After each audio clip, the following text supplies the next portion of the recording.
Bonjour à tous. Alors, je vous retrouve pour expliciter plus en détail les deux derniers articles que j'ai postés sur mon blog, sachant que vous avez dû remarquer que j'avais enlevé les vidéos qui étaient associées à ces deux articles pour bien resynthétiser dans cette dernière partie d'article vraiment l'essentiel, le fondamental euh, de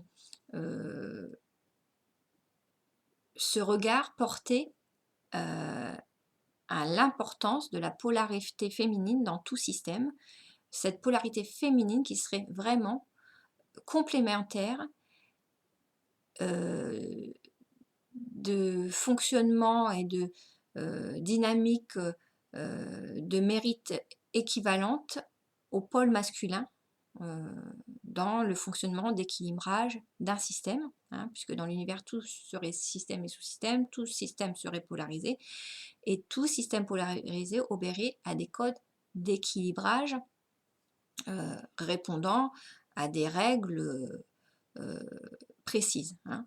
Donc, encore une fois, donc, cette vidéo va être condensée afin de porter l'essentiel, à savoir que la polarité féminine n'aurait pas été présentée dans ce monde avec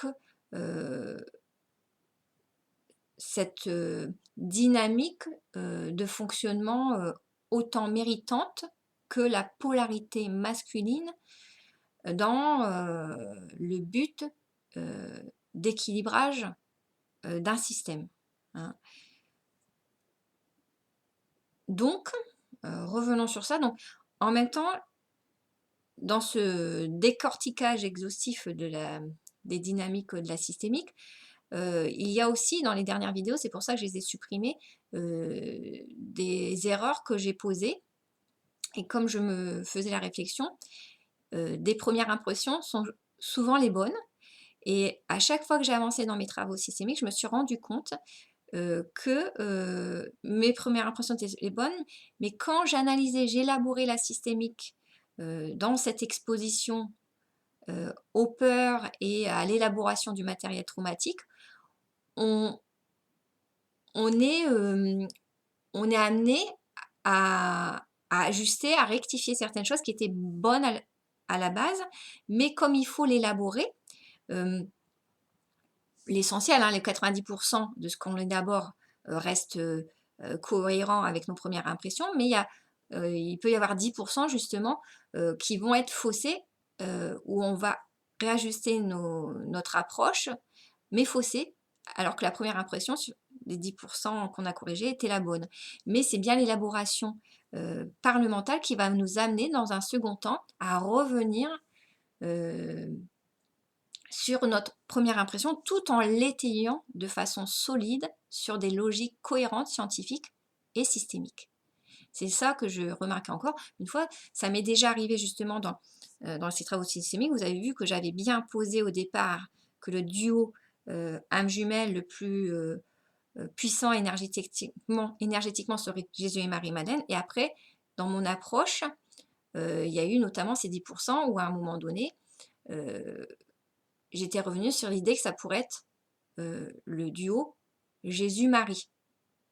Et en élaborant, après, j'ai pu voir comment on revenait sur toujours ce corps divin qui serait Yin Jésus et corps divin Yang Marie-Madeleine. Là, dans tout ce que je vous ai exposé, c'est pareil. Donc les élaborations que j'avais posées dans les vidéos, j'ai supprimé, mais j'ai laissé les articles. Je posais bien que dans la logique systémique, on revenait à l'idée que le divin incarné serait incarné dans un seul corps. Et je vous avais dit, euh, en élaborant cette trinité, que ça serait dans le corps de la femme, donc Marie-Madeleine, que le divin pourrait s'exprimer quand ce corps divin serait épuré de tout matériel traumatique. Donc toute la Jérusalem symbolique serait aussi épurée de matériel traumatique. Et là, c'est les 10% d'erreurs que j'ai posées quand j'ai élaboré autour des inégalités des sexes, hein, dont je vais vous reparler là. Ça serait bien dans le corps de l'homme, donc de Jésus. C'est pour ça qu'on a parlé de la parole de Dieu qui s'exprime au travers de Jésus. Ce serait bien dans le corps de Jésus que s'exprimerait le divin quand Marie-Madeleine et Jésus seraient arrivés à l'élaboration parfaite de leur système polarisé. Hein. Donc vous voyez, mais c'est bien cet apprentissage qui se fait toujours de cette façon dans l'élaboration de nos peurs. On a une première impression, on va la décortiquer scientifiquement pour l'élaborer. On va bien sûr garder 90% de vrai de ce que l'on a euh, vécu comme impression et pour l'ajuster et le mettre en relief au travers des sciences. Et il y a toujours 10% d'erreurs sur lesquelles qui vont nous permettre justement dans ces apprentissages de voir ce qu'on n'a pas encore réglé nos problématiques personnelles, parce que tout ce qu'on apprend sur l'extérieur est en lien, en relation toujours à ce qu'on apprend sur notre intérieur. Comme je vous dis, les deux mouvements se font en même temps. On règle nos problématiques individuelles en même temps que nos problématiques relationnelles 50-50 dans ce monde polarisé. Hein, et ça, c'est démontrable. Donc, il n'y est pas question d'élaborer ces problématiques individuelles avant ces problématiques relationnelles, ces problématiques relationnelles avant ces problématiques individuelles. Ça ne se fait jamais comme ça. Si vous essayez d'être dans un mode unifié, constamment, cela va être en dysfonctionnement de vos possibilités d'avancement. Donc voilà. Donc je me disais encore une fois, c'est bien que je vous souligne encore comment dans ces approches et travaux systémiques, on avance toujours vers plus de vérité. Et bien sûr, dans ces apprentissages, on apprend que de plus en plus, et on n'apprend pas qu'on ne sait rien, hein, on apprend de plus en plus. Mais dans ce monde de matière, c'est normal qu'il y ait des erreurs jusqu'au bout, mais ces erreurs sont de moins en moins moindres. Après, il n'y a plus que 10% d'erreurs, 9%, 8%. Vous voyez, et puis on ne sait jamais tout, mais on se rapproche toujours plus du 0,01% de ce qu'on ne sait pas. Voilà, ça c'est les dynamiques. Et, il y aura toujours des choses à apprendre, mais l'essentiel, on le sait à un moment donné. Vous voyez, grâce à la systémique. Et puis, bien sûr, l'intérêt de ce monde, c'est qu'on a toujours plein de choses à apprendre, mais ce qu'on a à apprendre, ou qui est très riche, c'est dans le bonheur, le plaisir de toutes ces choses secondaires, quand vous apprenez énormément au travers d'habiletés mentales comme d'habiletés manuelles, tout ce que vous voulez, artistiques. Mais ce qu'il y a, c'est que dans le fondamental, la systémique nous permet d'aller à l'essentiel. Et tout ce que je vous poste, c'est vraiment le fondamental de la logique, de l'équilibrage de notre système d'existence qui nous permet d'approcher vraiment un bien-être essentiel. Et le secondaire, de cet infini secondaire que l'on ne sait pas, et qu'on a toujours à apprendre, c'est ce qui nous permet d'explorer notre monde artistiquement, manuellement, intellectuellement, et de ce secondaire qui nous donne toujours le plaisir d'apprendre, mais sur des choses qui ne dépendent plus de notre bien-être fondamental. Hein, ce secondaire, cet infini secondaire qui nous permet d'explorer tous les champs du plaisir de ce monde d'expérimentation. Voilà ce que je voulais vous dire surtout. Donc revenons, j'ai essayé de condenser, de ne pas m'attarder pour qu'elle ne soit pas trop longue la vidéo, mais en tout cas je voulais la faire en une seule vidéo pour que vous soyez vraiment dans cet ajustement. Bien sûr, ce qu'on découvre au travers de la systémique, c'est que la femme, mais comme je vous dis, dans une société patriarcale, la femme n'a pas été suffisamment mise à valeur en complémentarité de l'homme, de la polarité masculine, mais on a aussi eu des mouvements de matriarcat, hein, où la femme a encore une fois étouffé la place importante du masculin, de la polarité masculine notamment, comme je vous l'avais dit, mais je le redis parce que j'ai enlevé les vidéos, mais dans toutes ces approches lilliciennes, hein, des dynamiques unifiées, où on a vraiment ce fonctionnement unifié, sectaire, sur un mode sirène, un mode entre guillemets d'ensorcellement au travers du blocage du mental, des polarités masculines qui seraient aussi ces polarités adamiques de partage relationnel que l'on retrouverait aussi autant chez l'homme que chez la femme. Ce qui expliquerait qu'à l'heure actuelle, bien sûr, il y aurait une évolution de la relation âme-jumelle, mais que dans ce parcours de la relation âme-jumelle, où on aurait les hommes et les femmes les plus affirmés justement de ce monde adamique qui avanceraient, mais ils seraient face aussi à des relations flammes jumelles. Hein, comme je vous dis, c'est toutes ces dynamiques flammes jumelles de fonctionnement unifié. Et donc, cette tierce dont on vous décrit en miroir inversé, cette tierce ne serait pas l'âme jumelle, mais la flamme jumelle, hein. Et dans ces dynamiques unifiées, tout, comme je vous le dis souvent, est vu en miroir inversé. Et la logique systémique démontrable permet de le vérifier. Et comme je vous disais, mais je redis parce que j'ai enlevé les vidéos, c'est que, encore une fois, ce qui permet de différencier un raisonnement juste d'un raisonnement faux, c'est que le vrai, on peut le démontrer par la raison. Et bien sûr, dans ce monde polarisé qui serait, bien sûr, ce paradis terrestre, puisqu'en fin d'équilibrage d'un monde déséquilibré où il y aurait trop d'amour inconditionnel et d'amour égocentré,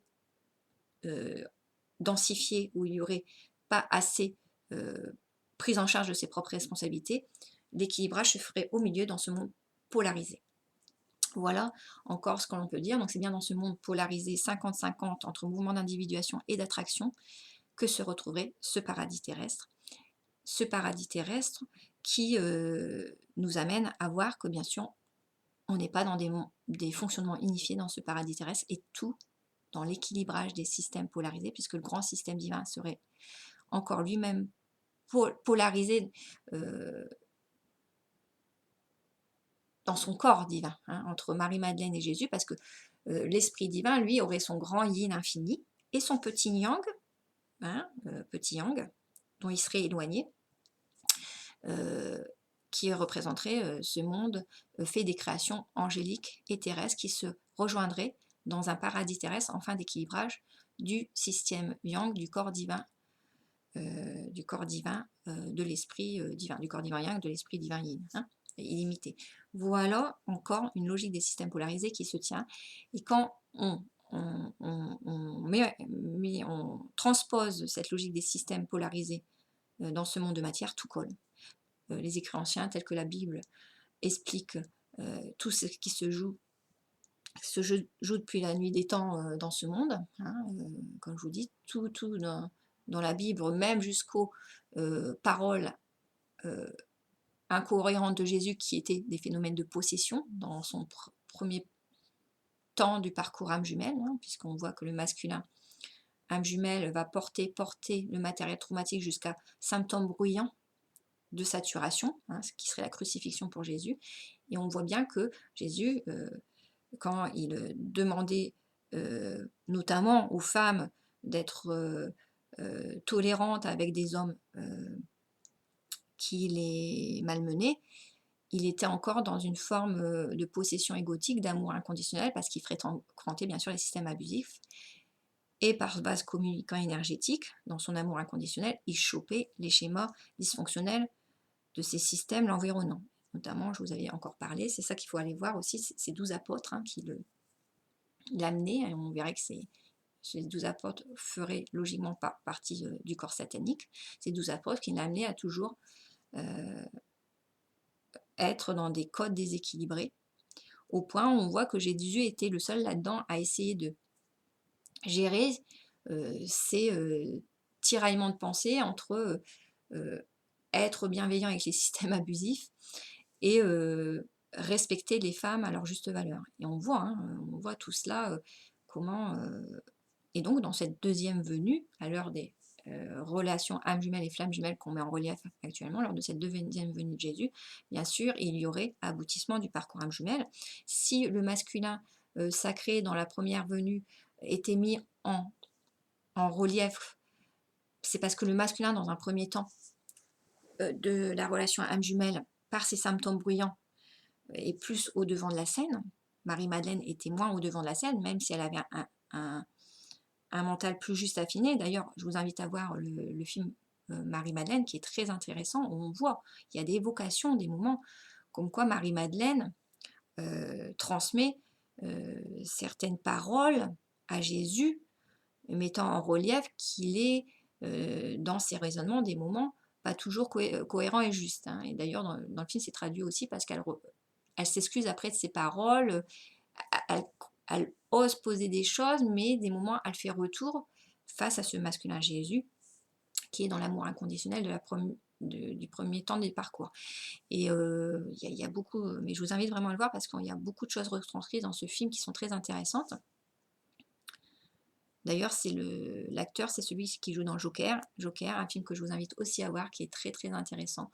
La manière dont euh, un homme, et donc la polarité sacrificielle, hein, la polarité masculine, la polarité adamique, l'homme porterait le stress de ses groupes autour, notamment pour Joker, on voit que c'est sa mère, cette mère angélique sombre, qui lui a fait beaucoup porter de symptômes. Donc, encore une fois, pour vous dire, au travers de la fiction, des films, des dessins animés, des livres, des écrits anciens, on a vraiment la clé du rébus, mais encore faut-il savoir décoder. Mais la différence entre le faux et le vrai, c'est que le vrai, on peut le démontrer, tout simplement. Donc, dans les vidéos que j'ai enlevées, j'ai exposé aussi comment plus la vérité avance, plus le matériel traumatique devient de plus en plus grossier, plus les dynamiques unifiées sont obligées de justement euh, de, de ne plus cacher le vrai, donc de plus en plus dire de vrai, mais pour essayer aussi d'ajuster avec un reste de faux, afin de quand même globalement décontextualiser tout pour revenir au but premier, de conforter les gens dans le fait que les dynamiques unifiées seraient bonnes. Non. Donc, en fait, vous voyez vraiment, et ça j'ai observé au travers des travaux systémiques, hein, plus j'avançais dans mes travaux systémiques, plus je voyais comment les dynamiques unifiées n'avaient pas d'autre choix que, après avoir camouflé le vrai, n'avaient pas d'autre choix que de reprendre 60% de vrai, 70% de vrai, 80% de vrai, tout en essayant de rajuster à côté ces 20% de faux, de se raccrocher aux branches pour globalement, au travers de ce faux qu'il pouvait encore induire, décontextualiser tout et à ce moment-là revenir à leur bout de premier de, de logique unifiée mais profondément déséquilibrée, autant pour eux que euh, pour les personnes qui suivraient ces codes, qui suivraient ces codes. Donc, je reviens sur l'idée de l'importance de voir que le pôle féminin de tout système a été fortement discrédité dans sa complémentarité aussi essentielle que le pôle masculin pour équilibrer tout système. Voilà. Donc, je vais relire brièvement ce que j'avais dit dans les autres vidéos et je vais compléter sur cette trinité, hein, où j'ai corrigé bien sûr le fait que le divin, certes, exprimerait sa parole au travers d'un corps unifié, mais qui ne serait pas celui de la femme, mais de l'homme. Vous remarquez que c'est en parlant de l'inégalité des sexes et en voulant mettre en relief le rôle important de la féminine que dans cette dynamique enthousiasmante, des problématiques égotiques non réglées en moi, notamment d'importance à la féminine, vu les réactions justement de voir que la féminine avait été aussi malmenée, de lui donner plus d'importance qu'elle ne l'avait à un moment donné, hein, puisque j'ai attribué la parole de Dieu au travers du corps de la féminine à ce moment-là, alors elle serait dans la logique du système, dans le corps du masculin. Mais attention, hein, la féminine a autant de mérite que le masculin, hein, dans ce corps divin yang, hein, et Marie-Madeleine serait autant la fille de l'Esprit divin, la première fille de l'Esprit divin, hein, que Jésus, premier fils de l'Esprit divin. Premier fils, on s'entend, hein, c'est premier fils et première fille qui auraient un aussi haut réservoir énergétique, mais toutes les créations de ce monde seraient les fils et les filles du divin, bien sûr. Voilà. Alors, depuis la nuit des temps, l'inégalité des sexes aurait prédominé afin de mettre en relief dans son chakra sacré le plus enraciné un monde de matière en recherche d'équilibrage relationnel. Donc on voit vraiment que c'est logique que la dernière problématique de ce monde, la plus délicate à régler, c'est de mettre en relief les inégalités des sexes, puisque le chakra sacré et racine sont au plus profond inscrits comme devant se libérer. Et c'est bien sûr euh, ces problématiques les plus profondes et les plus complexes qui se règlent que quand notre conscience est bien ancrée, que les ouvertures de conscience sont les plus élevées. Hein. Donc tout ça, c'est encore très logique.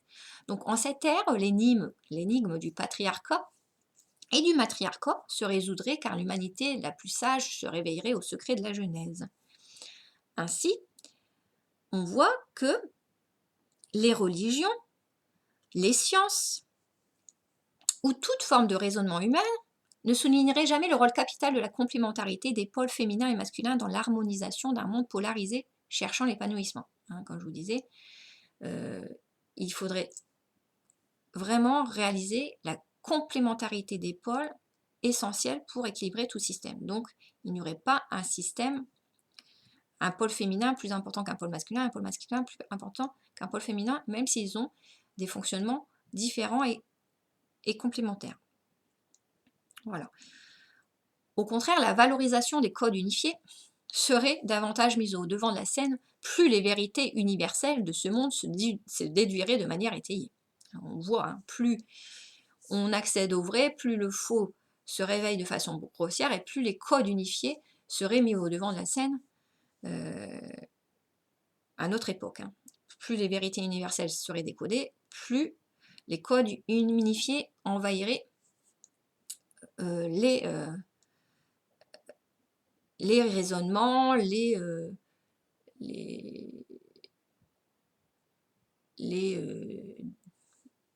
le monde, la société, hein, tous ces raisonnements biaisés, qui est bizarrement, comme je dis souvent, et ce qui est de plus en plus grossier, c'est que à tous ces dynamiques, ces raisonnements unifiés, on leur demanderait jamais de justification. Tout serait posé de façon gratuite. Et c'est là que ça deviendrait de plus en plus grossier. Face à des vérités démontrables, elles, clairement, exhaustivement et clairement démontrées si chacun prend la peine d'aller vérifier. Donc religion, politique, sexualité, science, amour et logique unifiée proliféreraient au fur et à mesure que nos écrits anciens révéleraient le sens profond de leurs allégories. Ainsi, la femme adamique, Ève, la femme angélique Marie et l'énigmatique Marie-Madeleine apparaîtraient au grand jour aujourd'hui pour manifester leur présence essentielle et complémentaire auprès d'Adam, de Joseph et de Jésus. Dans la logique systémique, la mystérieuse Marie-Madeleine serait la compagne de Jésus dans ce monde de matière viande. Dans les apocryphes et dans la Bible, elle apparaît être dans un lien complémentaire à Jésus. Hein. Ça, on le voit dans les écrits cachés, notamment enfouis dans les déserts, qui ont été découverts. Alors, je vous le dis, hein, tout ce qui a été découvert, il y a eu des vérités, mais aussi des apocryphes faussés. On voit que de toute façon, la stratégie des dynamiques unifiées, c'est de toujours copier, plagier le vrai. On le voit au travers d'une Bible et des références christiques fondées, ou a été associé au travers de diverses religions, au travers de divers mythes, au travers de divers mythes de Dieu, du faux. C'est-à-dire qu'on a repris sur du vrai l'histoire vraie, on en a fait des mythes, avec pas un dieu mais divers dieux, dans des religions différentes, même si j'entends bien que la chrétienté a faussé l'interprétation de la Bible, dans d'autres religions comme le Coran, on retrouve des choses qui sont des histoires ressemblant à ce qui a pu se poser dans tous ces premiers écrits, suivant la logique des systèmes polarisés. Et bien sûr, comme je vous dis souvent, c'est le faux qui se calque à du vrai pour euh, emmener, encore une fois, l'homme sur des chemins biaisés. Hein. Ça, c'est encore une fois Et il y a beaucoup de mythes aussi, hein. Alors c'est ce qui est très intéressant, c'est que les mythes, hein, d'ailleurs, les derniers mythes dont je vous ai parlé, donc le mythe d'Orphée et d'Eurydice, les mythes sont hyper passionnants et intéressants parce que ils révèlent des choses symboliquement vraies, hein. Mais on voit qu'il y a des mythes sont repris sur d'autres récits et ça amène à euh, ça amène justement à se mettre en retrait du premier récit qui était le vrai. Certes, ce récit est repris dans 80% de vrai, mais avec 20% de faux qui va décontextualiser les choses pour en revenir à une logique unifiée, déséquilibrante. Voilà. Donc dans les apocryphes et dans la Bible, Marie-Madeleine apparaîtrait être dans un lien complémentaire à Jésus. À son mental solide s'associerait le cœur angélique de Jésus. On est loin de l'image disqualifiante et de posséder et de prostituer que l'homme de religion et l'homme unifié, satanique, aurait voulu lui faire revêtir pour camoufler sa réelle identité, à Marie-Madeleine. Ainsi, les hommes préadamiques et gothiques auraient toujours discrédité les hommes d'équilibre, sentant intuitivement qu'il fallait les maintenir sous emprise pour continuer à se nourrir de leur générosité pour survivre. Hein, je parle là des hommes préadamiques qui sont les hommes terrestres à moins haut réservoir énergétique que les hommes angéliques à plus grand réservoir énergétique. Eux, les hommes préadamiques, ils auraient été moins conscients parce que de moins grande puissance énergétique, ils auraient été moins conscients de la manière dont les hommes adamiques d'équilibre pouvaient les nourrir énergétiquement d'énergie polarisée. Par contre, les anges noirs, dans leur essence puissante d'abus, auraient tout mis en œuvre consciemment depuis leur incarnation pour cacher la réelle nature de Marie-Madeleine. Hein, comme j'avais dit dans les dernières vidéos, les systèmes abusifs les plus importants, eux, ne refoulent pas les problématiques relationnelles. Ils sont insensibles aux problématiques relationnelles puisqu'ils ne souffrent pas des manques dans le partage, ils souffrent de leur problématique individuelle quand l'autre ne peut plus les nourrir de satisfaction narcissique. Donc ce qu'ils vont refouler, c'est à l'endroit de leur fragilité narcissique quand la personne de cœur de partage ne comprend comment elle se fait abuser et ne veut plus les nourrir. Hein. On voit bien ça dans les dynamiques flammes jumelles d'ailleurs, où il n'est pas possible dans la relation d'entendre que la personne adamique masculine se rapproche de la personne féminine adamique dans les logiques d'équilibrage et que la tierce personne n'est pas là où la personne fragilisée voudrait bien le voir. Hein, encore une fois. Et tout ça, c'est démontrable. Donc, et je vous dis, hein, quand vous êtes psy, il n'y a pas besoin d'être psy d'ailleurs, quand vous allez voir les témoignages, vous voyez tout de suite les fonctionnements de fragilité égotique des personnes. Hein. Il n'y a pas que dans le fonctionnement comportemental, physique, il y a aussi dans les raisonnements qui peuvent être très vite mis en relief où il y a traumatisme. Hein. Pas besoin d'aller dans un cabinet psychothérapeutique pour évaluer tout ça.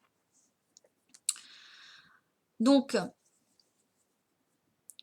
les anges noirs, dans leur essence puissante d'abus, auraient tout mis en œuvre consciemment depuis leur incarnation pour cacher la réelle nature de Marie-Madeleine, parce que eux, comme ils ne refoulent pas les problématiques traumatiques de partage, puisqu'ils ne sont pas traumatisés, ils ont accès à l'histoire depuis la Genèse de cette logique d'incarnation où, encore une fois, les anges, les hommes angéliques purs, auraient expérience pris les graines d'expérimentation des hommes et des femmes les plus justes, les 144 000. Les hommes angéliques sombres, eux, il y aurait un ange pur pour 3 anges noirs, donc un homme adamique pour 3 personnes pré-adamiques. Donc les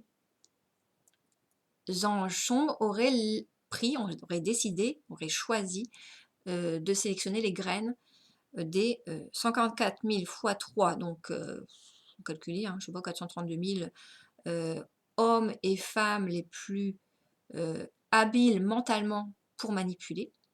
Hein. Et donc, avec ces expérimentations, bien sûr, ils auraient déjà bien récolté d'énergie polarisée pour s'incarner en face des hommes angéliques purs, hein, puisque il faut avoir une énergie puissante pour s'incarner face aux hommes angéliques purs, et ils l'auraient récolter de l'existence de ces 432 000 hommes pré-adamiques d'une première incarnation. Donc on aurait, ça j'avais dit, mais dans une première incarnation, des hommes adamiques, 144 000 hommes et femmes les plus affirmés qui auraient fait un chemin méritant, donc les hommes angéliques purs qui auraient été des gens à ce moment-là qui ne seraient pas encore incarnés, auraient sélectionné ces 144 000 graines les plus justes pour préparer leur incarnation. Et on aurait dans cette première incarnation des hommes pré-adamiques, 432 000 hommes pré-adamiques, femmes et hommes pré-adamiques, qui seraient incarnés, et les hommes angéliques, donc les anges sombres, avant qu'ils s'incarnent, auraient sélectionné ces 432 000 graines les plus expérimentées dans la manipulation pour voler l'énergie polarisée aux hommes adamiques, et pour s'incarner, puisque grâce à ça, ils auraient eu l'énergie polarisée pour s'incarner aux faces des hommes angéliques purs quand ils seraient incarnés. Vous voyez toute la logique systémique. Je ne fais que retracer les dynamiques logiques systémiques qui se mettraient en place dans la matière et qui collent quand on voit les moments de l'histoire depuis la Genèse. Donc, cela revient à dire que les hommes angéliques sombres, quand ils seraient incarnés, il y aurait deux incarnations, hein. Donc première incarnation, homme adamique, pré-adamique, seul, sans les anges purs et les anges sombres, eux qui ne sont pas encore, ils n'ont pas encore leur graine d'expérimentation pour s'incarner. Donc une première incarnation, homme pré-adamique et adamique qui s'incarne. Deuxième incarnation où ils s'incarnent aussi, mais avec cette fois-ci une première venue des anges purs et des anges sombres, et une troisième incarnation, deuxième parcours de la ration âme jumelle, deuxième venue de Jésus, où on a donc la troisième incarnation des hommes adamiques et pré-adamiques, et la deuxième incarnation des hommes angéliques purs et hommes angéliques sombres. Vous voyez, tout ça, c'est encore dans la logique des systèmes ce qui devrait se poser.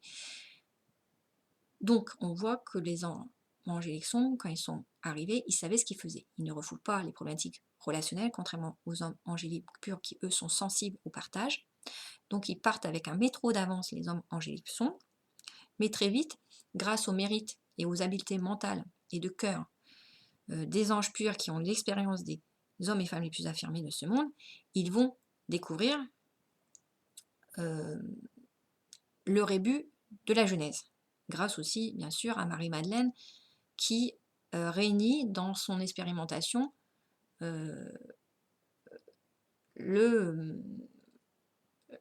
toute la logique, l'expérience des 144 000 hommes et femmes les plus affirmés. Donc, encore une fois, quand je vous dis que c'est plus Marie-Madeleine qui a en elle cette expérimentation, mais les hommes angéliques, c'est eux qui ont sélectionné les graines. Après, ils ont donné à Marie-Madeleine hein, pour s'incarner, mais c'est les hommes angéliques purs et le divin qui auraient sélectionné toutes ces graines méritantes des hommes et femmes affirmés, et Marie-Madeleine en serait dépositaire, donc elle pourrait après aider, grâce à ce mental solide, les hommes et femmes angéliques purs à sortir des possessions, à s'incarner vraiment dans leur 100% d'ouverture de conscience. Donc il y a encore une logique, mais on voit que les hommes angéliques sombres, eux, ils sauraient depuis le début ce qui se passe. Mais ça se retournerait contre eux, puisque à force de solidification des hommes adamiques et des hommes angéliques purs, la machine s'inverserait, la vapeur s'inverserait, et bien sûr, les hommes pré-adamiques et angéliques sombres se feraient duper, l'arroseur arrosé, c'est-à-dire qu'ils verraient de moins en moins la réalité, ils verraient de plus en plus crouler sous leur matériel traumatique en miroir inversé la réalité des choses, et la dynamique d'équilibrage du grand système existentiel se libérer de cette façon. Donc, c'est pour ça que je vous dis, les anges noirs, hommes angéliques sombres, eux sauraient ce qu'ils font. Hein. Bien sûr, ils seraient incarnés, ils enverraient leurs pensées dysfonctionnelles aux hommes et femmes pré-adamiques.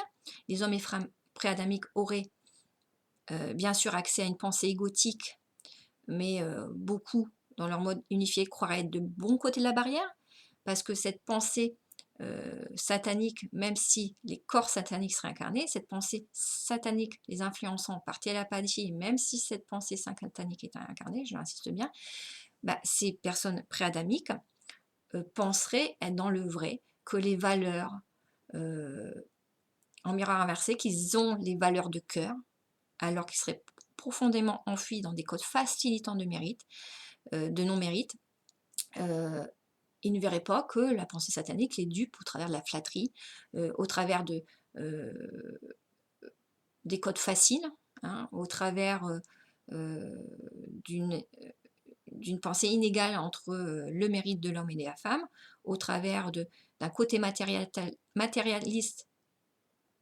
qu'ils ne penseraient ne pas voir alors qu'ils ont. Hein. Tout ça, encore une fois, tout ça, c'est démontrable.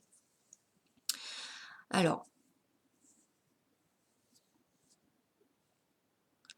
donc, pourquoi on aurait caché la véritable nature de Marie-Madeleine? Pourquoi? Tout simplement parce que Marie-Madeleine serait dans la logique systémique la partie yang du corps divin. Et Jésus, sa moitié, serait la partie yin du corps divin.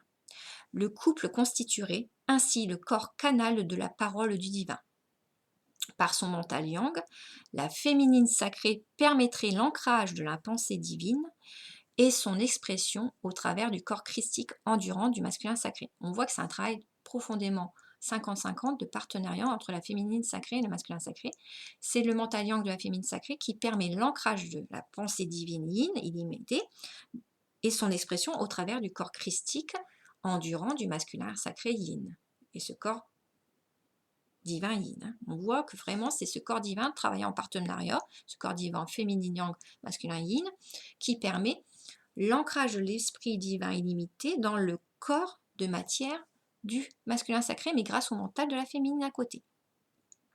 Donc grâce à l'étayage des 144 000 hommes affirmés et 12 anges de cœur, Jésus et Marie-Madeleine constitueraient un corps divin yin et yang épuré de tout matériel permettant la manifestation de l'esprit divin. Ainsi, Marie-Madeleine serait autant la fille du divin que Jésus est le fils du divin. Il y aurait ainsi le Père créateur, le fils de la création réunissant l'énergie des 12 anges de cœur. Hein, donc on a le Père créateur, le fils de la création Jésus, qui réunit l'énergie des 12 anges de cœur, et le Saint-Esprit, la fille de création réunissant l'énergie des 144 000 hommes et femmes les plus justes.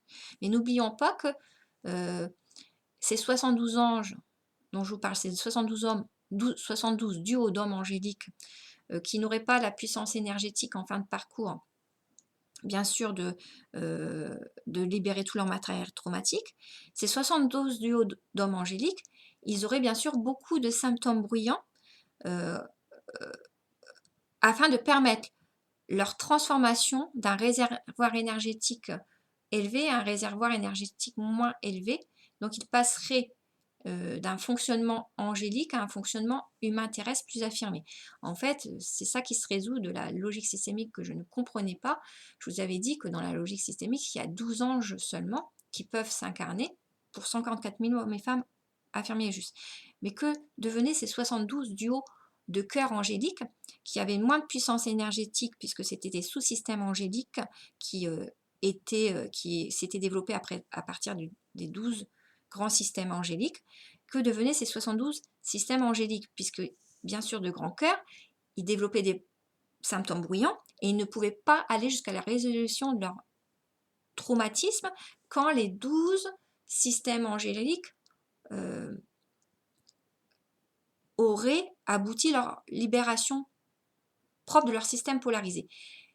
Eh bien, il y a résolution par la logique des systèmes, c'est que ces 72 duos angéliques, et je vous en parlerai dans une autre vidéo, 72 duos angéliques, eh ben, certes, dans leur élaboration de souffrance de leurs symptômes, ils perdraient en réservoir énergétique, en sensibilité de cœur pour mieux s'incarner et pour mieux faire travailler leur mental.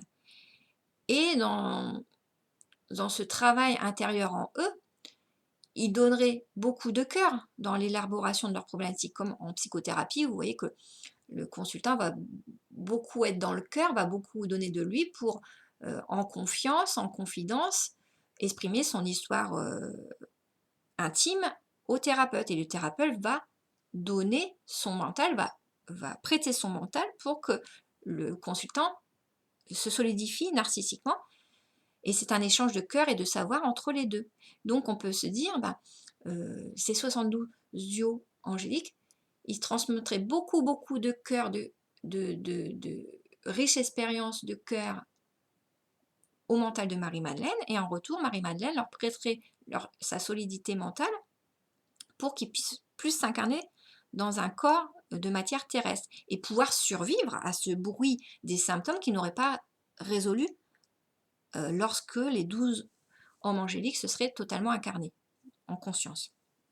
Voilà, mais j'en parlerai dans une autre vidéo, mais ça y est, ça se concrétise, cette logique où bien sûr, ces 72 duos angéliques, c'était pas possible, c'était pas possible avec le mérite qu'ils avaient, qu'ils ne puissent pas survivre à tout ça. Donc tout est juste dans ce monde. Et voilà. Donc pour revenir à ce que je vous disais, donc on aurait Marie-Madeleine qui serait autant la fille du divin que Jésus le fils du divin. Il y aurait ainsi le Père créateur, donc l'esprit illimité Yin, le fils de la création Jésus réunissant l'énergie des 12 anges de cœur, et le Saint-Esprit, la fille de création, Marie-Madeleine réunissant l'énergie des 144 000 hommes et femmes les plus justes. Donc dans ces 144 000 hommes et femmes les plus justes, on retrouverait ces 60 duos de cœur angélique. La Trinité prendrait alors tout son sens sous cet angle puisqu'elle définirait dans sa totalité le divin, à la fois esprit Yin, le Père, et le corps divin, Fils de Jésus, et le Saint-Esprit, Marie-Madeleine Yang. Voilà cette Trinité. Père, Fils, Saint-Esprit. Père, l'esprit illimité Yin. Plus haut, loin, mais qui pourrait s'incarner en fin de parcours au travers de la parole de Jésus. Certes, pas tout le temps, dans cette puissance énergétique, il pourrait le faire, mais je ne pense pas de façon permanente, mais il pourrait le faire quand il aurait décidé de parler à cette Jérusalem symbolique. On a bien le Père, l'Esprit Yin illimité, le Fils Jésus, Saint-Esprit, ça serait Marie-Madeleine. Donc on a bien, dans un monde principalement dominé par le patriarcat, on voit qu'il est assez compréhensible que le rôle fondamental de Marie-Madeleine, ainsi que le statut complémentaire des femmes, ait été aussi malmené. Donc pour s'incarner dans un paradis terrestre, le divin aurait eu besoin d'être entouré de sa famille constituée de ses 12 cœurs angéliques Yin et de son fils archangélique Jésus. Il aurait également eu besoin de l'étayage solide du mental de Marie-Madeleine et de ses 144 000 enfants Yang campés dans une affirmation juste. Je vous déroule toute cette logique.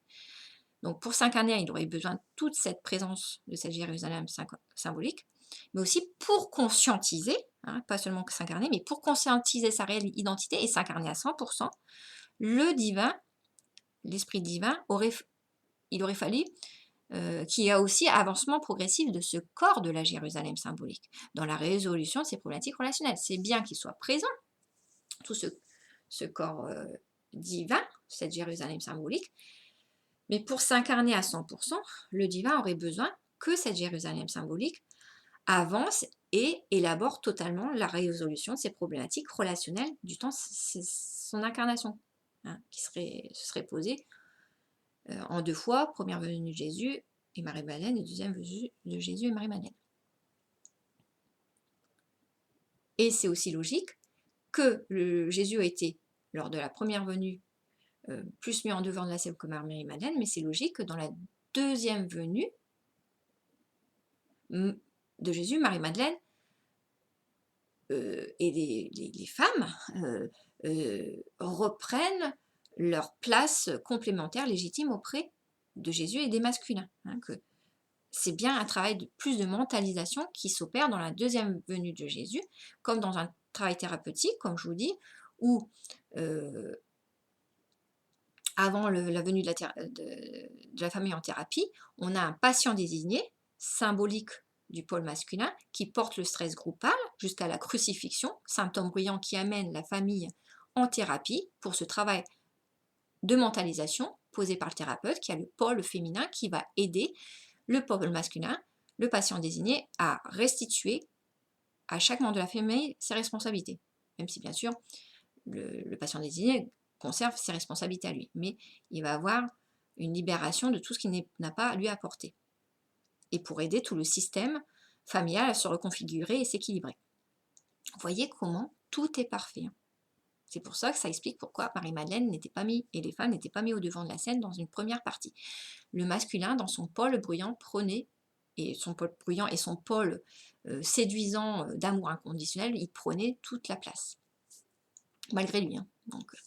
Donc pour permettre l'expression du divin sur Terre, l'entourage angélique comme terrestre aurait davantage dû manifester ses fragilités et s'y confronter avec courage. Ah oui, ça c'est tout le travail méritant de cette première et deuxième venue de cette Jérusalem symbolique, pôle féminin et masculin. Dans cette relation divine, cette Jérusalem symbolique aurait été tiraillée entre amour et peur face à ce que le miroir de Marie-Madeleine renvoyait et obligé de libération traumatique intense. Hein, dans cette deuxième venue du parcours, c'est sûr que euh, ces hommes angéliques, comme ces hommes et femmes angéliques et ces hommes et femmes affirmés terrestres, bien sûr, c'était pas évident non plus cette deuxième venue du couple sacré, parce que Marie-Madeleine, avec un mental de plus en plus solide, grâce à l'étayage de cette Jérusalem symbolique, mettait de mieux en mieux en relief toutes les problématiques de ce monde. Et bien sûr, avec un champ électromagnétique croissant, et non pas des vibrations énergétiques de cœur des mondines, avec ce champ électromagnétique croissant autour d'elle, elle réveillait les moindres problématiques de ces hommes, même les plus purs autour d'elle, hein, puisque bien sûr on s'attire par le même niveau d'affirmation juste, donc elle attirait les hommes les plus purs comme les hommes les plus égotiques, hein, par loi d'attraction, les grands cœurs attirent les grands égos aussi, vous voyez, il y a toute cette logique systémique.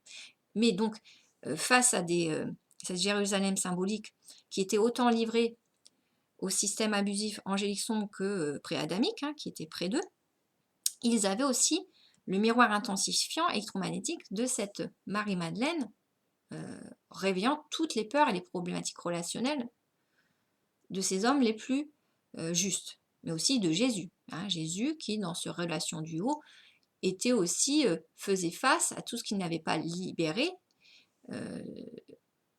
de ses problématiques, autant individuelles que collectives, hein, puisqu'il avait pris la posture sacrificielle lors de sa première venue. Donc on voit bien que c'est dans le duo sacré que les problématiques relationnelles les plus exigeantes se demanderaient à être réglées. Hein. Voilà, donc on aurait une Jérusalem symbolique qui aurait été tiraillée donc, entre amour fort, hein, pour ce duo sacré, mais une peur face à ce que le miroir de Marie-Madeleine renvoyait et obligé de libération traumatique intense. Toutefois, l'amour divin devait être plus fort que tous les conflits auxquels la haute énergie de cette femme énigmatique exposait et demandait de résolution habile et courageuse en la matière. Aujourd'hui, le divin et ses créations les plus justes atteindraient des dynamiques d'affirmation les plus équilibrées. Ils accéderaient progressivement à la compréhension de la Genèse et à la réelle identité de chacun d'eux. Ils pourraient ainsi démanteler avec plus de finesse et de maîtrise les stratégies des enjeux, des hommes angéliques sombres, incarnés, redoublant d'efforts en fin de parcours pour entraver leur retrouvaille prochain. Bien sûr, les dynamiques de ces systèmes abusifs serait bien sûr d'empêcher la réunion de tous ces systèmes polarisés et empêcher leur équilibrage. Mais encore une fois, aucun jugement sur ça, puisque ces systèmes abusifs essaieraient de sauver leur peau. Hein. Ils le feraient soit intuitivement pour les hommes et femmes pré-adamiques, mais en conscience pour les hommes et femmes angéliques sont. Mais encore une fois, on voit pourquoi plus ça avancerait, plus cette Jérusalem symbolique aurait la neutralité émotionnelle qu'il lui faudrait pour garder un haut niveau de magnétisme permettant d'épurer toutes les problématiques, puisque plus vous avez conscience que ce n'est pas aussi de la faute des systèmes abusifs de fonctionner comme ça, plus vous restez neutre émotionnellement avec eux. Hein. Et c'est ça qui aide, puisque plus vous avez une neutralité émotionnelle, plus il y a libération du matériel traumatique afin de sortir de ces liens déséquilibrés. Voilà.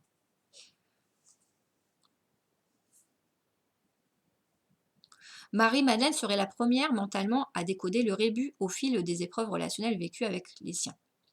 Elle le ferait, en fait, comme elle réunit l'expérience des 144 000 hommes et femmes les plus justes, avec un plus haut réservoir énergétique. Donc, elle aurait, c'est bien sûr grâce, ça ne pourrait pas se faire sans l'étayage des 144 000 hommes et femmes les plus affirmés. Ça, c'est important à souligner pour vous dire que Marie-Madeleine et les hommes et les femmes les plus affirmés sont autant complémentaires et l'un n'est pas plus méritant que l'autre. Mais donc, grâce à cette ouverture de conscience progressive chez les hommes et femmes les plus affirmés, Marie-Madeleine aurait un mental solide de plus en plus puissant. Et ça lui permettrait d'ouvrir de plus en plus en conscience ces 144 hommes et femmes les plus affirmés, parce qu'elle réunirait dans son cœur et son réservoir énergétique toutes les prises de conscience de ces 144 000 hommes et femmes les plus affirmés qui évolueraient. Et cela permettrait dans son réservoir énergétique, en retour, de leur faire après prendre à chacun d'eux, pris individuellement, plus en plus conscience de ce qui se passe. Voilà, j'ai l'image, moi, de ces 144 000 hommes et femmes les plus affirmés. J'imagine leur haut et réservoir énergétique qui monte. Ils sont tous les uns collés aux autres. Donc, à chaque fois, leur Jérusalem symbolique est de plus en plus éclairée. Donc, ils profitent autant de leur prise de conscience que des prises de conscience de cette collectivité évoluant autour d'eux. Et c'est exponentiel, les prises de conscience. Mais pour que leur haut réservoir énergétique progresse comme ça, il faut que, en amont, Marie-Madeleine puisse synthétiser dans le cœur tout ce que l'expérimentation des 144 000 hommes et femmes les plus affirmés peut lui apprendre. C'est un peu comme un détective privé, vous voyez, c'est Marie-Madeleine, elle est en observation, bien sûr, de loin, encore une fois, parce que je vous explique encore deux choses, il y a tellement de choses à dire. Elle est en observation de loin de toutes ces dynamiques relationnelles de ce monde. Elle est en observation,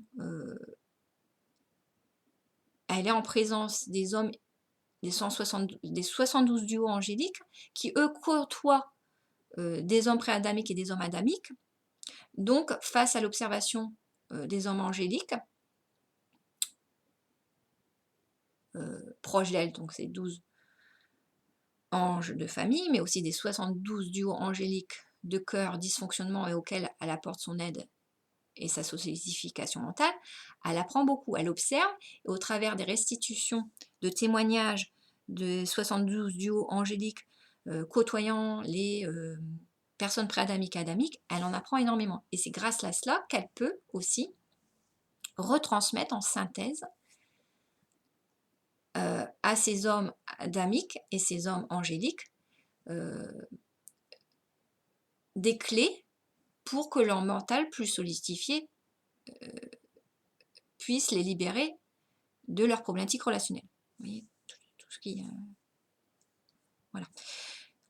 Donc, Marie-Madeleine serait la première mentalement à décoder le rébut au fil des épreuves relationnelles vécues avec les siens. Face au clivage croissant d'un entourage pris entre des mouvements de possession et des mouvements de conscientisation et d'amour authentique, Marie-Madeleine réaliserait concrètement le défi dans lequel ils étaient tous engagés. Voilà, parce qu'elle voit évoluer Marie-Madeleine autour d'elle, une Jérusalem symbolique qui évolue certes entre des mouvements authentiques de partage de cœur et de pleine conscience et de complicité, même s'ils ne peuvent pas en parler, et elle les voit aussi évoluer avec des mouvements de possession égotique quand ils sont en train de libérer du matériel traumatique et qu'ils n'ont pas encore suffisamment élaboré. Donc Marie-Madeleine réaliserait concrètement le défi dans lequel elle serait engagée, et ils seraient tous engagés. Elle, cette Jérusalem symbolique, et les anges, et Jésus. Dans le lien amoureux entre Jésus et Marie-Madeleine, il se jouerait des épreuves relationnelles les plus éprouvantes, à résoudre et à dépasser émotionnellement.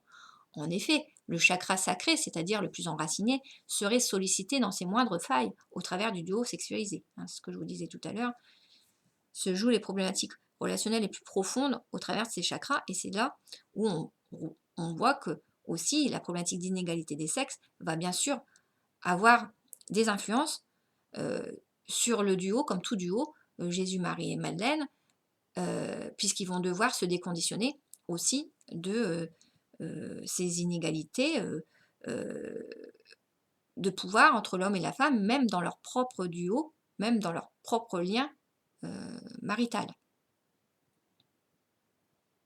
Donc on voit, encore, il y a toute une logique systémique où c'est bien sûr les problématiques à résoudre en fin de parcours les plus profondes sont à cet endroit-là.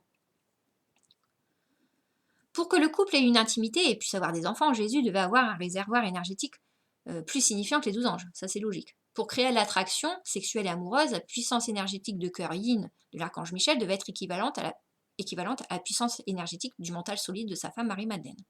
La résonance magnétique de leur système couple était donc plus puissante, mais également plus bruyante, tant que tous les désaccords du duo n'étaient pas résolus dans leur moindre finesse. Hein, tout ça, c'est très logique. C'est pour ça qu'on voit bien que c'est bien l'archange Michel qui serait dans une relation de duo avec Marie-Madeleine. Marie-Madeleine pourrait ainsi se rapprocher dans le cœur de sa famille proche angélique, Yin, grâce à son mental Yang, donnant sens à ce qu'ils vivent. Elle donnerait accès à la manière dont les anges noirs ont essayé de les séparer, eux les anges purs, au travers de leur manipulation satanique. Marie-Madeleine pourrait se rapprocher mentalement des hommes justes Yang grâce à son haut réservoir énergétique, donnant le moteur intuitif aux hommes de s'affirmer justement. Hein, donc on voit qu'elle est liée par le cœur aux anges, Marie-Madeleine, elle est liée aussi par le mental, mais aussi par le cœur, bien sûr, aux 144 000 hommes et femmes les plus affirmés. Et c'est dans la synthèse de cœur qu'elle peut leur envoyer le moteur intuitif, Marie-Madeleine, à ces hommes et femmes purs, de s'affirmer justement. Elle leur ferait ressentir dans le cœur la force de se battre pour s'éloigner des hommes pré-adamiques et pour se rapprocher du divin. Chaque ange aurait 1/12 de la puissance énergétique de l'archange Michel. Le réservoir énergétique de Marie-Madeleine serait équivalent à celui de sa moitié yin, Jésus, dans son yang. Ainsi, Marie-Madeleine et Jésus, archange Michel, qui est l'archange Michel, seraient le système âme jumelle le plus élevé énergétiquement. Cette logique systémique expliquerait pourquoi la résolution totale des problématiques relationnelles entre Marie-Madeleine et Jésus marquerait l'aboutissement apocalyptique. C'est bien à cet endroit-là que s'élaborerait la fin du parcours, quand Jésus et Marie-Madeleine auraient résolu jusqu'à la moindre problématique de leur duo. Dans ce système énergétique le plus puissant dans la matière, le moindre dysfonctionnement serait mis intensément en relief pour obliger sa saturation et sa libération. Donc, dans ce système à haute conscientisation magnétique, la moindre faille ferait du bruit pour l'obliger à saturer et libérer la problématique. Plus le couple se rapprocherait de sa réunion parfaite, plus la moindre de leurs problématiques relationnelles serait lourdement soulignée, dans une énergie de plus en plus haute. Ainsi, la dernière ligne droite demanderait au couple les plus fines habiletés face à des situations relationnelles mobilisant un mental et un cœur d'acier. Le duo serait en effet soumis aux dernières illusions peu scrupuleuses des anges noirs incarnés afin de les déstabiliser sur leur moindre nœud partagé. Le masculin serait possédé en fin de parcours à l'endroit résiduel de son immaturité de jeunesse blessée par les épreuves lourdes de son enfance. Jouant sur le clivage des angoisses, les anges noirs abattraient les dernières cartes de la décontextualisation, l'élément clé. Donc, jouant sur le clivage des angoisses, les anges noirs abattraient les dernières cartes de la décontextualisation afin de séparer le couple. Ainsi, le masculin sacré, portant le matériel traumatique lourd du duo, continuerait à être brièvement possédé jusqu'à la fin du parcours. Mais ça ne serait pas de sa faute. Lors des régulations déséquilibrées des problématiques par le mental de la féminine, puisqu'en amont, la féminine aurait la responsabilité de toujours bien ajuster ses dynamiques relationnelles, et plus elle avancerait, plus en fin de parcours, ça serait difficile, puisque la moindre erreur serait vite sanctionnée. Donc si on a une féminine sacrée, Marie-Madeleine, qui, par exemple, est tellement heureuse de plus en plus de retrouver ses 12 cœurs angéliques, notamment Marie, qu'elle aurait des moments de bonheur présent. Ce bonheur, magnétiquement, irradierait trop en présence de ces cœurs angéliques, ce qui réveillerait du matériel traumatique chez chacun, puisqu'il faudrait régler tout en 2 secondes. C'est la logique d'attraction électromagnétique. Si en fin de parcours, ça va trop vite dans le cœur à se sentir bien, alors que tout n'est pas résolu, ça peut être dangereux. Et là, la féminine va moins réguler, moins écouter ses résistances intérieures, ses symptômes qui lui disent de ne pas aller trop vite. Et c'est masculin qui va beaucoup dysfonctionner dans l'après-coup. Donc, attention encore une fois, parce que même si ce n'est pas la faute des féminines d'aller trop vite des moments, c'est normal que les féminines, face au dysfonctionnement du masculin dans l'après-coup, lui en veuillent. Mais, dans la logique des systèmes polarisés, c'est pas normal, parce que, même si c'est humain, parce que c'est pas la faute du masculin. C'est que la féminine, même si c'est pas non plus de sa faute, elle a été trop vite et on peut pas lui en vouloir en fin de parcours. C'est comme un jeu vidéo, ça s'accélère, ça se fait malgré le joueur qui est en train de subir l'accélération du jeu.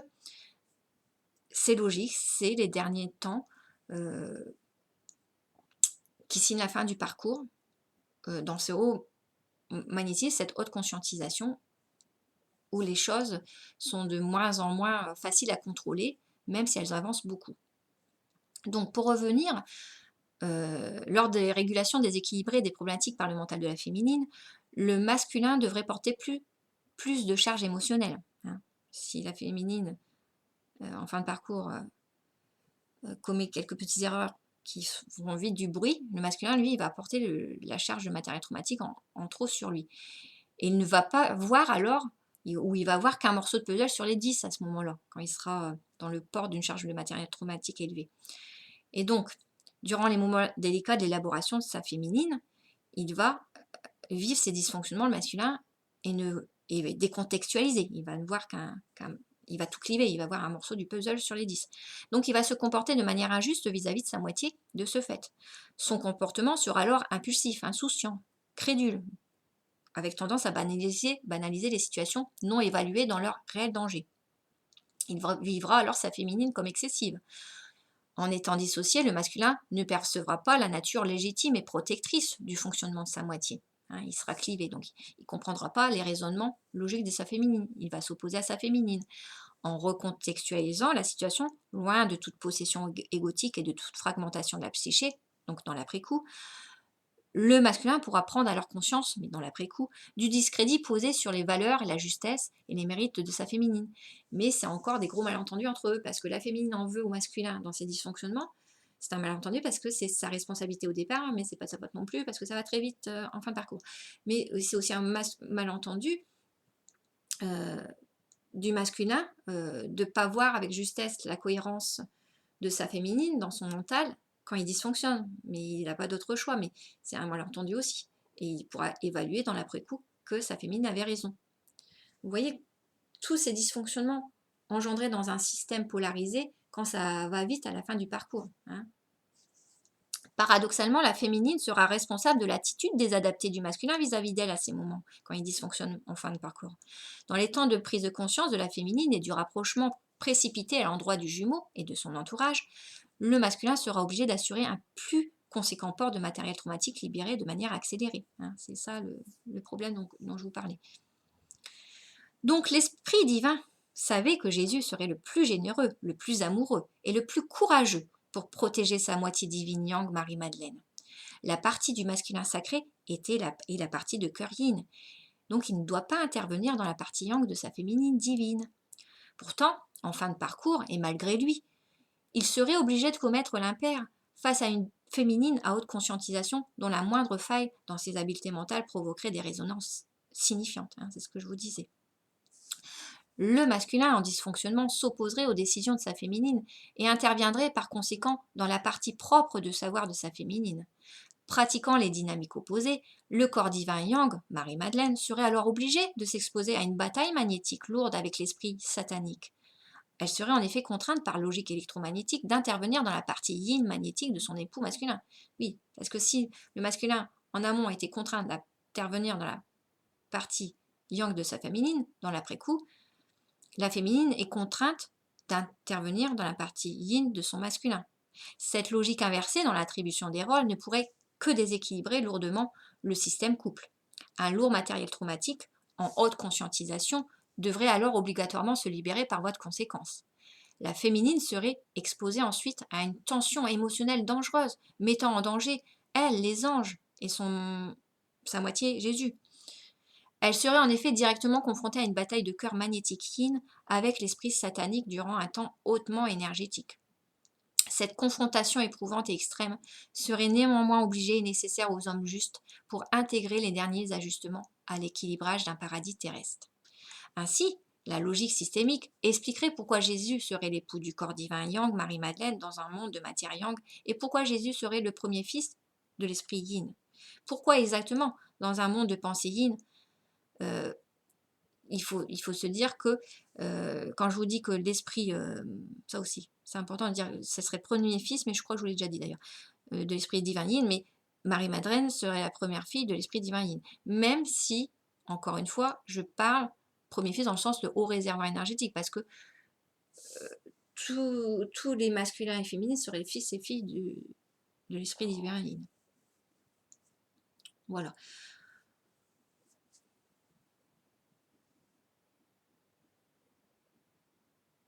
Donc ça, je-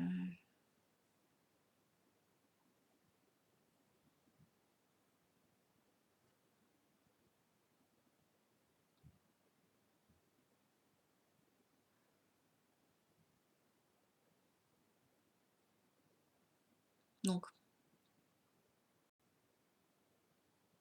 l'ange Michel serait le fils de Dieu dans le plan yin. Jésus serait l'époux de Marie-Madeleine. Oui, notez, faire un espace. Donc, l'ange Michel serait le fils de Dieu dans le plan yin. Jésus serait l'époux de Marie-Madeleine sur le plan yang. Bien sûr, Jésus et l'ange Michel se représenteraient le même homme. Marie-Madeleine serait la partie complémentaire yang et limitée du corps divin yin. Jésus serait la partie complémentaire yin et limitée du corps divin yang. Dieu serait l'esprit illimité du divin yin unifié. Bref, Marie-Madeleine serait la fille et Jésus serait le fils de l'esprit divin. Je vous récapitule la logique où ça nous mène tout ça au niveau systémique.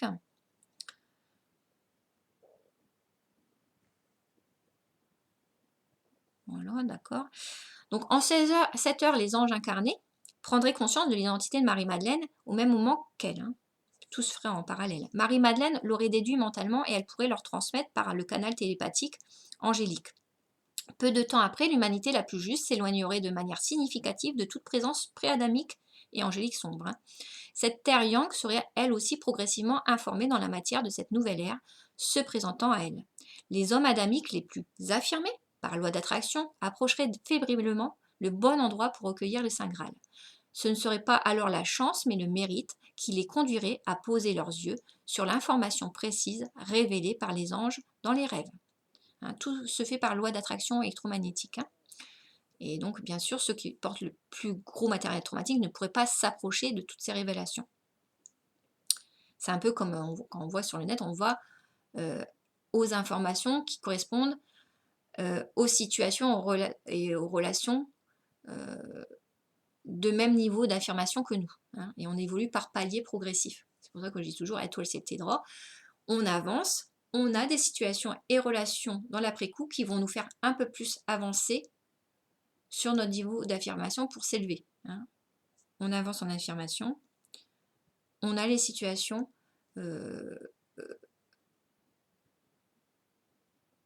qui vont nous, dans l'après-coup, qui vont nous faire évoluer plus sur notre affirmation juste. Et ça, je vous en avais parlé dans une autre vidéo, mais ça me fait vraiment penser à ce que, au centre, une personne, mais j'ai plein d'exemples comme ça, une personne qui s'était affirmé auprès de ses parents, même s'il avait vécu un temps de crise énorme, puisqu'il avait eu des idées noires qui lui avaient valu de venir au centre, au moment où il s'était affirmé auprès de ses parents, parce qu'il était hyper responsabilité, et il gardait à 40 ans fréquemment la maison de ses parents, qui partaient fréquemment en vacances, pendant que lui restait seul, et puis qu'il s'alcoolisait, et que les parents ne se souciaient pas du tout de lui. Et de temps en temps, ça ne collait pas tout le temps, de temps en temps, pour essayer de porter ce stress. Et quand il a eu ce mouvement d'avancement de plus s'affirmer auprès de ses parents, certes, ça lui a valu un temps de crise, parce que pas facile à gérer ce mouvement d'affirmation, il s'est retrouvé dans sa chambre de voisinage en hospitalisation, dans la même chambre que son prof de maths. Et il me disait, c'est impressionnant parce que au moment où je sors de cette hyper-responsabilisation, je rencontre l'une des deux personnes qui ont représenté pour moi des valeurs parentales. Donc il était encouragé à continuer sa dynamique, à remettre chacun dans sa place et notamment il était encouragé à ne pas être que dans une place parentalisée, mais aussi prendre la place de l'enfant dans certaines relations. C'est ça qui est très intéressant, bon, pour vous dire, voilà. Donc, pour dire qu'il n'y a pas, tout est juste, on arrive au Saint Graal, plus on est dans des niveaux d'affirmation juste qui demandent de nous les valeurs de cœur et de raison les plus fines dans ce monde polarisé, qui est cet espace le plus ambitieux. Donc ce ne serait pas de la chance, mais du mérite qui conduirait à poser les yeux sur l'affirmation précieuse révélée par les anges dans les rêves, ou ailleurs, hein. Une information énergétique que des yeux sombres ne pourraient pas souffrir. Seuls les esprits les plus purs pourraient en apprécier la lumière. Mais encore une fois, aucun jugement, parce qu'on se rend compte que les systèmes unifiés ne peuvent pas faire autrement que fonctionner comme ça. Quand les 144 000 hommes et femmes affirmés seraient alors marqués par le sceau divin, la Jérusalem symbolique serait épurée de tout matériel traumatique. Les anges auraient alors un solide mental à l'abri de toute possession. Marie-Madeleine pourrait enfin, en tant que corps divin yang, accéder à ses réelles capacités extrasensorielles divines yin. Dans un système à très haute conscientisation, le moindre résidu traumatique entraverait autrement la vision du corps divin yang.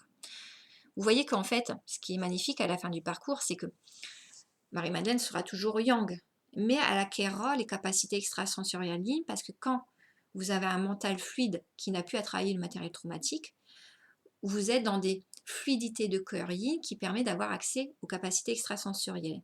De même que les anges, quand ils seront en fin de parcours, ils seront plus possédés, ils accéderont à l'affirmation juste des hommes et femmes yang, parce qu'ils seront libérés de tout matériel traumatique. Vous voyez qu'à la fin du parcours, chacune des polarités accède aux capacités de l'autre. Bien sûr, dans ce monde et ce paradis terrestre polarisé, il y aura vigilance à ce que le mental du pôle féminin continue à bien fonctionner, pour que les anges, les polarités masculines, puissent continuer à accéder à une affirmation juste. De même, il y aura une vigilance des hommes et femmes angéliques à batailler et endurer magnétiquement le matériel traumatique résiduel, afin que le pôle féminin n'ait plus à épurer du matériel traumatique, donc à garder un mental fluide qui permettra un cœur léger, permettant l'accession aux capacités extrasensorielles que les hommes angéliques ont de nature. Vous voyez comment tout est vraiment parfait, quoi. Dans un système à haute conscientisation, on est d'accord, il n'y a plus de stress et de danger. Le mental n'est plus sollicité afin de poser des limites vigilantes.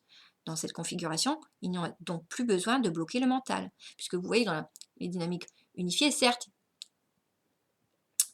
ils accèdent aux capacités extrasensorielles, mais de façon déformée, ils trichent. Donc, ils bloquent le mental. Et donc, ils ont accès à des dimensions extrasociales, mais de façon déformée, tant qu'il y a du matériel traumatique. Ce qui est bien en fin de parcours de cette Jérusalem symbolique, c'est que c'est pas en bloquant le mental, mais c'est en faisant en sorte qu'il n'ait plus de travail, le mental, que le cœur des hommes et femmes justes va être léger et leur permettra d'accéder aux capacités extrasensorielles. Là, il n'y a pas de tricherie, il y a du mérite. Hein, c'est bien par le travail laborieux des hommes et des femmes justes à épurer leur matériel traumatique grâce à leur mental, que le mental, après, il peut se reposer. Mais il est toujours vigilant, hein, et le mental, il peut aussi retravailler dès qu'il y a un matériel traumatique non élaboré. Hein, donc, dans un système à haute conscientisation, il n'y a plus de stress et de danger. Le mental n'est plus sollicité afin de poser des limites vigilantes. Dans cette configuration, on n'a donc plus besoin de bloquer le mental de façon désadaptée pour avoir accès au monde extrasensoriel, pour recourir à une parfaite expression télépathique de cœur. Voilà ce qu'on peut dire. Dans cette configuration, il n'y a donc plus besoin de bloquer le mental de façon désadaptée pour avoir accès au monde extrasensoriel et pour recourir à la parfaite expression télépathique de cœur. À une intuition affinée succéderait la mise en sens, en son et en image de la vérité divine. Marie-Madeleine pourrait alors se connecter à l'esprit divin yin illimité pour permettre l'ancrage de sa parole divine, de la parole divine de l'esprit divin illimité, dans le corps christique de son masculin Jésus. Le paradis terrestre pourrait alors se manifester dans toute sa justesse de cœur et de raison. Voilà, donc j'étais assez vite, mais c'est parce qu'il y avait tellement de choses à dire, mais je pense que là, dans cette vidéo, vous avez vraiment un condensé d'essentiel qu'il est très important de pouvoir réfléchir, parce qu'elle vous amène à vous dire que c'est pas magique, c'est magnifique pour autant, hein, mais magique dans le sens où on voit que science et foi se rejoignent. L'électromagnétisme, c'est de l'amour, on voit, mais un amour qui se traduit dans la matière par une sensibilité de cœur Et on se dit vraiment que tout est magnifique parce que finalement, tout est amour, tout est électromagnétisme, même si bien sûr sur ce parcours, c'est bien aussi l'amour du divin qui lui a fait faire des erreurs d'apprentissage en voulant tout donner aux hommes préadamiques et hommes angéliques sombres, hein, comme je vous le dis souvent. Il a voulu donner aux hommes préadamiques les énergies unifiées comme lui, mais c'était des créations. Dans sa grande humilité et grand amour, il a fait cette erreur. On ne peut pas lui en vouloir du tout. Et pour les hommes angéliques sombres, il a voulu donner, les hommes angéliques, tout court, il a voulu donner le savoir en plus de l'amour, alors que le savoir devait revenir à une femme terrestre. Marie-Madeleine, à haut et réservoir énergétique, c'est Marie qui aurait reçu l'Esprit Saint dans un premier temps. Ça, je vous en avais parlé. Mais vous voyez que tout est juste et parfait et on ne peut même pas en vouloir au divin. Voilà. C'est à un moment donné, vous êtes amené à vous dire que les apprentissages, c'est comme quand vous gommez un dessin pour faire des rectifications, pour le rendre de plus en plus beau. Tout ce matériel traumatique, toutes ces anomalies, ces erreurs, cet fonctionnement fonctionnement dysfonctionnel euh, euh, des préadamiques et des hommes angéliques sombres ne pouvait pas s'éviter. Voilà, c'est à un moment donné, c'est une réalité. Et c'est un petit peu comme quand vous voyez, on vous parle de clonage, de dégénérescence, vous voyez tous ces êtres devenir de plus en plus méchants et vraiment redoutables. Ils ne peuvent pas faire autrement que de fonctionner comme ça. Voilà. Voilà, j'espère que cette vidéo vous aura intéressé. Et de toute façon, je reviendrai pour une vidéo pour vous expliquer vraiment comment se pose à un niveau énergétique, systémique, les phénomènes de possession euh, de l'homme par l'ego traumatisé quand les ouvertures de conscience sont de plus en plus élevées dans le monde. Hein, que cet électromagnétisme, et non pas ces vibrations énergie, cet électromagnétisme de ce monde yang résonne de plus en plus, quoi. Ces hautes ondes électromagnétiques. Voilà. Je vous souhaite de bonnes réflexions autour du sujet. Au revoir.